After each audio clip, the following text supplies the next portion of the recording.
Is our salvation nearer when we believe? What salvation are we talking about? Nearer when we believe. Oh, nung nag-believe ka, naligtas ka ba? Amen. Oh, pero meron pang salvation na nearer pagkatapos kang naligtas sa kaluluwa. Ano yung tinutukoy na kaligtasan nito? Future salvation at the rapture, the salvation of our body po, mga kapatid. 2 Corinthians chapter 7 verse 10, for godly sorrow worketh repentance to salvation, not to be repented of, but the sorrow of the world worketh death. Anong tinutukoy ito? Worketh salvation. Ito salvation sa present testimony mo. Hindi ito salvation ng kaluluwa kasi ang tinutukoy ni Paul dito, ligtas na. Amen. First, present salvation, future salvation, present salvation. Kasi past, present, future ang salvation, di ba? Ang past salvation, kung paano ka naligtas from the penalty of sins. Ang present salvation, kung paano ka maliligtas sa apostasy and from the power of sins. Ang future salvation, paano maligtas ang iyong katawan, amen, from the presence of sins. Okay, hindi na natin puntahan yan. 1 Thessalonians chapter number 5 verse 8, but let us who are of the day be sober, putting on the breastplate of faith, love, for an helmet, the hope of salvation. Anong tinutukoy? Future salvation. 1 Thessalonians 5:9, for God hath not appointed us to wrath, but to obtain salvation by our Lord Jesus Christ. To obtain, kailan ma-obtain ang salvation na ito? Ma-obtain ka salvation from the wrath to come. Pero kailan ka? Naligtas ka na dito eh. Pero maligtas ka pa from the wrath to come at the... Kaya nga hindi ka pupunta sa tribulation period eh. Kasi bago pupunta sa tribulation, ira-rapture tayo. Amen! Lamat na lang. Amen. Next, 1 Corinthians 3:15. If any man's work shall be burned, he shall suffer loss, but he himself shall be saved, yet so as by fire. Ang context niyan, judgment seat of Christ. Kahit maubos man yun, masunog man lahat ng work mo, at least ligtas ka. Sabi dyan. Romans 5 verse 9 and 10. Tingnan nyo po. Much more then, being now justified by His blood, we shall be saved. Justified ka na, tapos we shall be saved. Nakita nyo po? From the wrath. For if you were enemies, we were reconciled to God by the death of His Son. Much more being reconciled. Saved na to, kaluluwa. We shall be saved pa rin.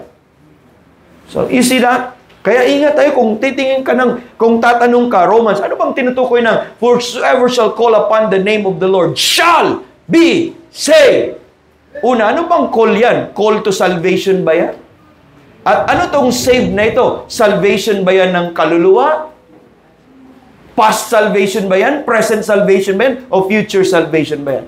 So you have to ask those questions. Kasi kung hindi, marami kasi ang word na salvation sa Bible eh. Parang baptism lang. Di ba? Marami. Kaya alamin mo ang konteksto kung anong tinutukoy niyang salvation. So ibig sabihin, this is conclusively proven by Romans 10:4, which specifically state that it is impossible for those who have not believed, po mga kapatid. Na dapat believer na to. So ibang kaligtasan to. Kasi ang tanong dito, how then shall they call, future indicative, on Him in whom they have not believed? So anong prerequisite para makatawag ka? So therefore, it's not a call of salvation. Kasi pag daily calling, regular calling, paano mo magagawa yun kung hindi ka naman nag-believe? So ibig sabihin, mananampalataya ka muna. So therefore po mga kapatid, only believers are able to call on the Lord according to the immediate context of Romans 10:13, which is verse 14. So Romans 10:13, therefore, has nothing whatsoever to do with the lost asking God to save them. Please take note on that. Until a man has been justified by believing in Christ, his prayer is an abomination. Pag hindi pa siya saved, ang prayer niya, wala pa siyang relasyon sa Panginoon, his prayer is an abomination, it is sinful, unacceptable, and hated by God, just like all his other works, including confessing things with his mouth. Lalo na pag, paano si Cornelius? Si Cornelius naman, hindi naman siya galit sa Panginoon eh. Kilala naman niya ang Diyos ng Israel eh. Diba? So in Psalm 109, iba naman yung situation niya. Psalm 109 verses 6 to 7, set thou a wicked man over him, and let Satan stand at his right hand. When he shall be judged, let him be condemned, and let his prayer become sin. So ngayon, sa panahon natin, dalawa lang, lost o saved. Pero pag kung hindi pa nagbago ang standing mo, let his prayer become sin. Anong sabi?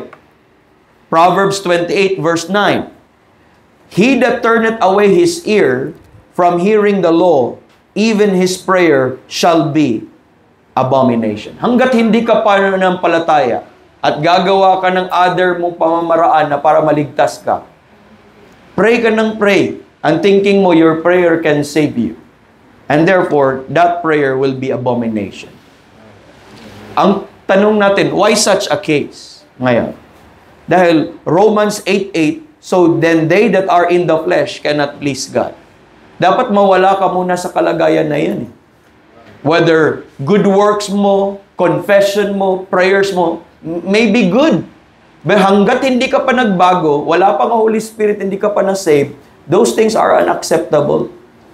Amen. You have to do first what is required for you to be saved. Then the rest will be acceptable to God. Romans 14:23, he that doubteth is dumb if he eateth, because he eateth not of faith. For whatsoever not of faith is sin. Paano ka magiging, kung hindi ka pa mananampalataya? Sin yun. In Titus chapter number 1, 15-16, unto the pure all things are pure, but to them that are defiled and unbelieving is nothing pure. Kung hindi pa siya, unbeliever pa siya, hindi pa siya naligtas, tapos mag-sinner's prayer siya, anong mangyayari doon? Tama po ba? Nothing pure. Abominable. Amen.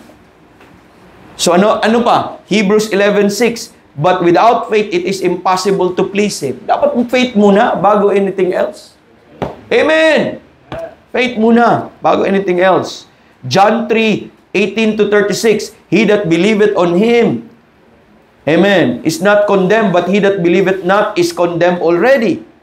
Dito sa ibaba, he that believeth not, the Son shall not see life, the wrath of God abideth on him. So yun ang kalagayan. Kung hindi ka pa mananampalataya, condemn already ka. Kung hindi ka pa mananampalataya, the wrath of God is in you. Imagine kahit nagsisinner's prayer ka, kung ito yung wrath of God nakakabit sa akin, kahit anong gagawin mo, umiyak ka pa ng dugo, hanggat hindi yan ma-remove, galit ang Diyos sa'yo. Intindihan ba natin? Kung hindi yan ma-remove, condemn ka pa rin.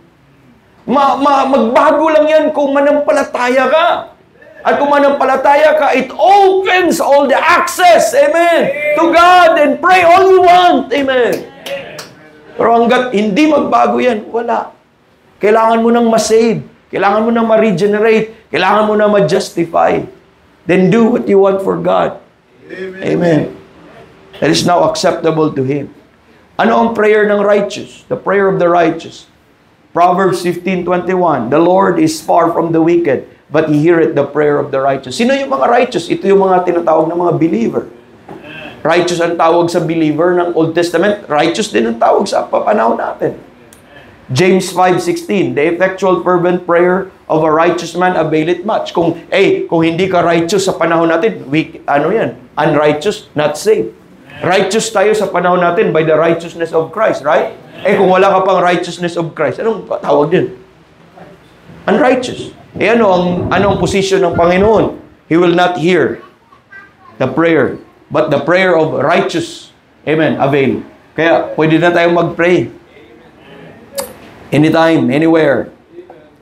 1 Peter 3:12, for the eyes of the Lord is over the righteous, and look at, His ears are open unto their prayers. Woo! Glory to God. Hindi ba kayo masaya dyan? Ako, masaya ako dyan. Kahit anong meron natin, pwede nating banggitin sa Panginoon. Pero pag hindi ka pa mananampalataya, huwag mong i-claim yan. Amen! And therefore, mga kapatid, the whosoever shall call upon the name of the Lord shall be saved does not mean that prayer is the means of justification. But rather, it demonstrates that calling on the Lord is an activity which characterizes God's people. And no verse no verse in Scripture, including Romans 10:13, states that one should be justified and redeemed through the instrumentality of prayer. Never. Can never find that. And there is no verse anywhere that states, po mga kapatid, that those who do not pray the sinner's prayer will be damned. Wala. But there are verses that indicate a clear consequences of not believing. Walang sinasabi, if you will not pray, you will be like this, you will be like that. But dito, if you don't believe, ito yung mangyari sa'yo. John 3:18, you are condemned already. John 3:36, the wrath of God abideth on him. Ano pa? John 8:24, for if ye believe not that I am He, ye shall die in your sins.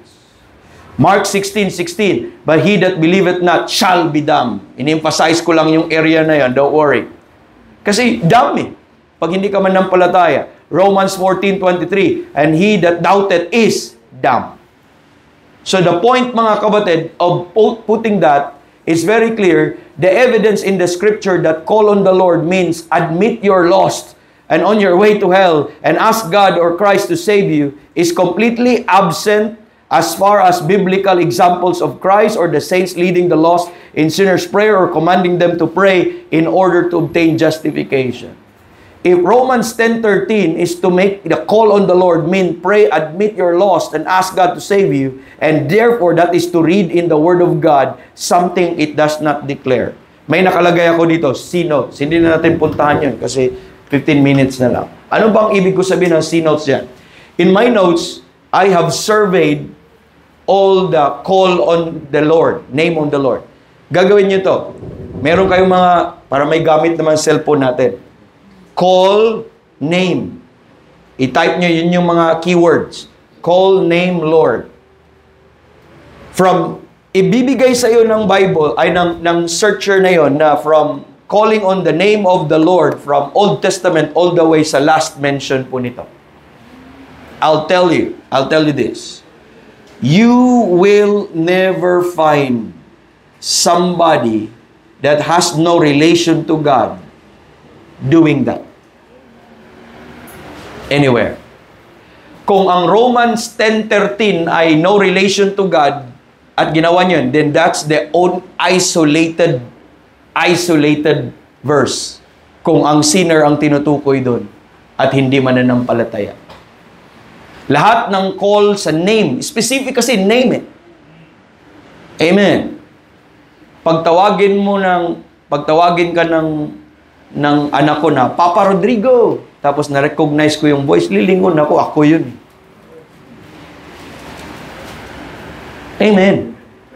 Bakit siya tumawag ng ganyan? Hindi lahat ng ibang tao. Kasi related ako sa kanya.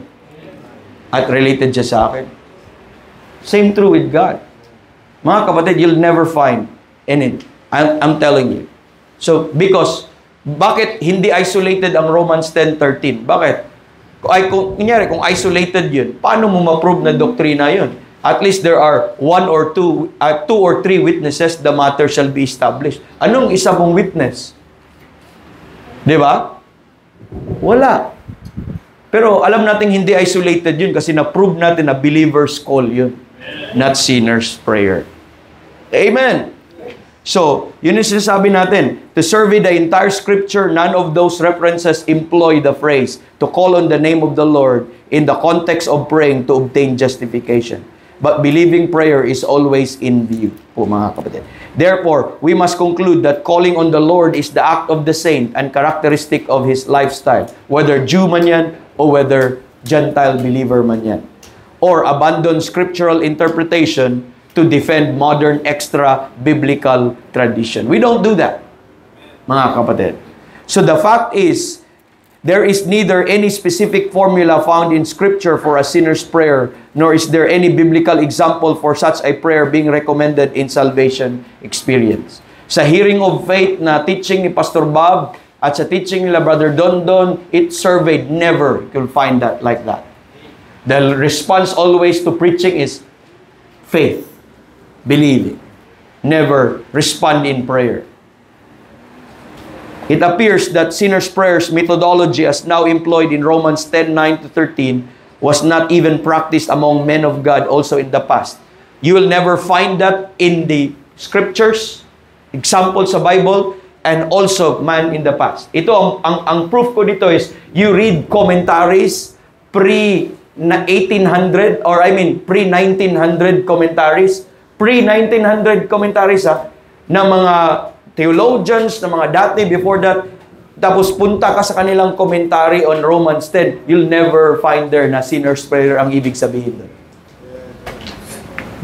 Both witness na mga writers and even from the Bible, alien talaga yun. Modern talaga yun. Ngayon lang yan na ginawang sinner's prayer. Pero walang ganun po. Even in history. And gusto ko makita po natin. So, bibilisan ko na lang to. Ito yung literary order. Dito tayo kukuha ng literary order na hindi ko na to explain more kasi at least somehow nakuha na din natin yung gusto kong i-point out po mga kapatid. So, ano ba to? Ito ay isang linguistic tool na makatulong sa atin. By looking at the literary arrangement of Romans 10, especially the author of the Scripture, the Holy Spirit, itong 9 to 10, 13 to 14 will shed light upon our understanding with regards to the issue at hand. So understanding is simply laid out by the Holy Ghost through His literary order or structure that is beautifully found in our King James Bible. Now, this literary structure, it's a kind of linguistic tool, involves a structure of repetition of subjects within text that is found throughout the entire Bible. The structure as found in the Bible is not seen in any other form of literature known to man. As such, it is one of the powerful proofs of divine authorships of the Bible. Itong literary order na ito, I explain more of this in my subject on the King James Bible interpretations, but I'll show you a little demonstration of that today. So the structure takes two forms. May dalawang structure of literary order po mga kapatid. One is what we call the alternation and the introversion. So, never mind yung mga pangalan na yun, it's important na makuha mo lang yung structure. Alternation and introversion. Anong ibig kong sabihin ng alternation? Alternation po mga kapatid, in alternation, subjects are repeated in the same order. Pag sinabing ABC, then ABC. Ganun ulit. Okay? ABC, ang sunod na order, kaparallel, ABC. Okay? Hindi po siya yun ang alternation, hindi po siya introversion. So, this is when, mga kapatid, lines are placed alternately in the case that the first and the third lines and the second and the fourth lines, or AB, AB, or ganun po. In introversion, on the other hand, mga kapatid, subjects are repeated in reverse order. Pag sinabi kong ABC, then CBA. Nakita nyo? Introversion. Mauna yung dulo. Introvert, sa gitna ang una mong tingnan. ABC, then CBA. So, ang parallel, unlike yung parallel na same order sa alternation. Okay, makikita natin dyan, and this is when lines are placed, sige, mamaya, ibalik ko muna natin. This is line placed dito po sa mga kapatid, sa first, corresponds with the sixth, yun lang gusto ko makita po natin. Okay? Anyway, jump through. Sample. Ito yung actual na text ng Numbers. Ito, you will find this sa Companion Bible by Bollinger. Halos lahat nakaganito. He was showing these things, itong order na ito. Pero ito, bigyan kita ng example ng introversion or ng introversion. Ang sabi doon, the Lord, mga kapatid, said unto Moses, the man shall be surely put to death, they shall stone him with stones, and all the congregation without the camp, and they brought him forth. Kita nyo, yun ang pinakagitna natin. Ito, pinakagitna natin. Now, ang karugtong na parallel niyan, D will parallel. Kita nyo po, pag sinabi kong pag may parallel, may common. Congregation without the camp, congregation without the camp. Nakita nyo po? Same verse po yun, ang King James Bible natin maganda. Stone with stone, parallel siya. Sarap sana mag-explain ng all of this, kaya lang wala na tayong time. Now, kita nyo po, died, death, Moses. Ang tawag dito, introversion. Ngayon po, nauna yung huli. Next, quickly, Isaiah 6, ito, make a heart of, okay, introversion, obvious. Kita? So, now, I'm showing, ang dami yan. Thousands of like that in our King James Bible. Hindi mo lang, kung gusto mo magkaroon ng fun sa pagbabasa mo, mag-invento, i-discover mo ito. I-discover mo itong mga ganito. Now, bakit puntahan natin dyan? Kasi ito po yun. This is really the example ng Romans 10, 9 to 10. Forward. Let's go forward. Confess with thy mouth, then believe in thine heart, and thou shalt be saved. Tama po ba? Thou shalt confess with thy mouth, believe in thine heart that God raised him, thou shalt be saved. Yun po yung order. Ang reverse niya, this is an example of introversion. Reverse. Heart, mouth, salvation. Kita niyo po? So dito, parang seemingly, ang cause ng salvation is yung confess, believe. Then ngayon, believe, confess. Pero ano ba talaga ang proper order niyan? Usually, ang proper order niyan, yung reverse. So, ang proper order po mga kapatid, nauna muna ang believe, na-prove na natin kanina, bago yung confess. So, yun ang gusto ko makita po natin. So, verse 10, simply restating the same teaching of verse 9 in proper order. So, ano ang proper order ng dalawa? Verse number 10. For with the heart man believeth unto righteousness, and with the mouth confession is made unto salvation. The right order would be believe, confess, salvation. Believe, confess, save. Pero anong salvation tinutukoy? Ito ang tinutukoy ito. Believe in thine heart, save, soul salvation. Paano mo nalaman? Because of heart believeth unto righteousness. Next, pagpasok dito, with the mouth confession is made unto salvation. Ibang salvation naman tinutukoy nito. Nakita po natin. So, yun ang gusto kong, like, in many, observe the parallelism of the following passages. Okay, Romans 10 verse 14, my preaching, my hearing, my believing, then call. Yan ang order. Preaching, hearing, believing, then you'll be saved. Another order, preaching, hearing, believing, then sealed. Then preaching, hearing, believing, then working in. So having that in note po mga kapatid, it's obviously clear na ang right order ng Romans 10 is really believing, confession, then expression of salvation. Yung salvation niya. So mauna dapat ang believing before confessing. So yun po ang resulta po mga kapatid. Ito, call. Ang Romans 10 pala. Romans 10:14, call. Then ito, saved na, sealed, working in. Pero anong bago yun? Prerequisite po yun sa believing muna lahat. May faith muna lahat bago mangyari or magagawa yung bagay niya. So these passages obviously assert that salvation happened after believing. And by looking at this divine scriptural pattern, we can correctly conclude that calling or calling in Romans 10:14 is an activity of a person who had been saved by believing. So, pasada na lang, blessing upon believing. So, ibig sabihin, pag naligtas ang tao, may kaakibat na salvific blessing. Ay pag nag-believe ang tao, may kaakibat na blessing na may kinalaman sa kaligtasan. Pero wala kang makikita na prayer, ang resulta ng prayer, may kinalaman sa kaligtasan. So, the united testimony of Scripture on salvation is that God offers salvation to the lost on one condition and only one condition. And that is belief in Christ. It represents all the sinner can do and all the sinner must do. Ito yung mga scriptures. For instance, when you believe, you will have eternal life. When you believe, you have remission of sins. Justified from all things. Saved. Lahat yan. In an instant when you believe. At lahat yan may kinalaman sa kaligtasan. Okay?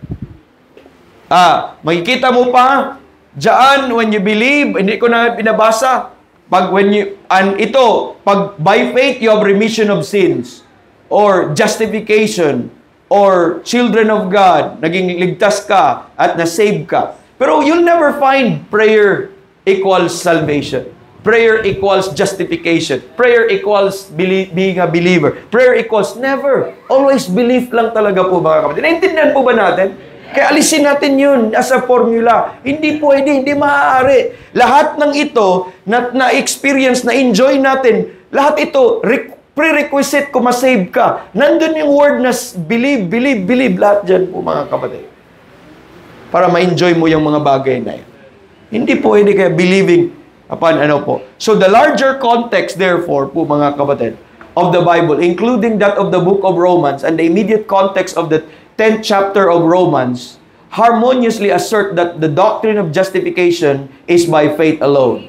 An assertion that certain motions of the mouth and tongue and consequently formation of words, calling or praying, was essentially receiving justification would contradict the uniform testimony of the rest of the Scripture to salvation by faith alone. And also, to assert that Romans 10, to assert that confessing Christ with the mouth or Lord or call or praise necessary alongside or before or after belief as prerequisite to justification is to repudiate the uniform testimony of the Scripture to forgiveness by grace through faith alone and force into God's Word that is simply not there. And Romans 10, alongside the testimony of all the Bible, teaches that salvation simply by faith in Christ, not by prayer in any way, shape, or form. So the supposed formula to salvation na praying and asking God for forgiveness, this doctrine based almost exclusively upon the solitary testimony of Romans 10:13. Ang sabi ko kanina, dapat may witness or else hindi yan makatayo po mga kapatid. 2 or 3 at least. And furthermore, if the true way of salvation is by praying the sinner's prayer, one must find the way to eternal life in at least 3 witnesses of the Scripture. And dapat malinaw, di ba? Obviously, ang salvation is by believing lang kasi God made it so clear and God provide abundant proof. Pero kung ang prayer kasama sa kaligtasan, at least 2 or 3 witnesses. Amen. God should have make it obvious and clear, not vague. Just like believing, may magdududa pa ba? Wala na eh. Ngayon, ginagawa nila, believing lang. May question mark pa eh. So, ito account to ng Acts, ito account ng Acts, ang dami that many were come together, were converted in the book of Acts, di ba? And whosoever believed, lahat yan sa Acts, lahat yan, not prayer, wala dyan. When Peter recounted justification, lahat yan ang account. Many of them which heard, believe, they believe, they believe. Lahat yan, my preaching, then believe. Okay, ito yung order sa context, my preaching, ang response, believe. Ito din, believe. Lahat na yan po mga kapatid. Whosoever believe, great number believe, done believe. Wala kang makita, great number prayed. Okay? Ordained to eternal life, believe. Ano pa? Jews of also the Greek, believe. Lahat po yun, by the mouth of the heart, word of the gospel, and believe. Then, believe on the Lord Jesus Christ. Acts 16. Binaybay lang natin ang book of Acts, di ba? Yung kay Brother Dondon, binaybay nila yung book of Acts na walang nagpipray. Binaybay naman natin dito ang book of Acts na lahat nag-believe. Some of them believe, and therefore many of them believe. Nakita mo po? And believe. Believe lang wala. Promise. Wala ka nakikita na may nag-respond na nag-sinner's prayer o nag-pray. Okay? Believe on the Lord Jesus Christ with all His house, and had believed through grace, and believed the things which were spoken, and some believed not. Yun lang. Yun lang ang rejection. Some believed not. So, multitudes of people in the Bible po mga kapatid, as you see, all of that, okay, in the Bible were clearly converted without saying a sinner's prayer. No example is found anywhere in the Scripture of a Christian commanding or leading someone to recite, one them telling him that he was justified as consequence of it. So even yung, sabi nga nila, gospel tract daw, ang book of John, at it gives us 100 times in 86 verses the word believe is mentioned.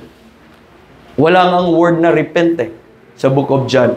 Believe lang. Ano ba ang tema ng book of John? That they might believe that He is the Son of God. Jewish yan. Okay?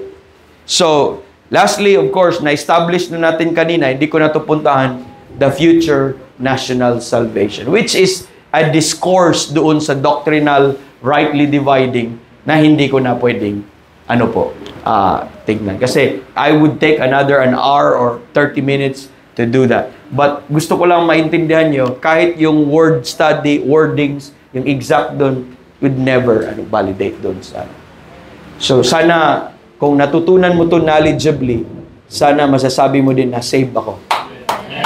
Sana na-prove mo sa sarili mo na hindi ka na-save sa mga prayer. Kung yun pa rin ang kinakapitan mo dati, dahil sa Romans 10:13, doon ka numampalataya, doon ka kumapit sa iyong kaligtasan, bitawan mo na po yun.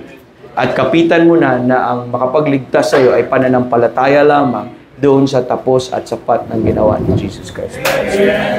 Death, burial, resurrection for our sins that deal with our sins with finality. And you'll be saved. At ang believing, hindi sa nguso, sa puso. Even without saying anything, you can believe in the heart. All you have to do is agree to the truth of God. Trust. Amen. Rely. Rests. Yun ang mga specific term. Exclusively. Wala nang iba.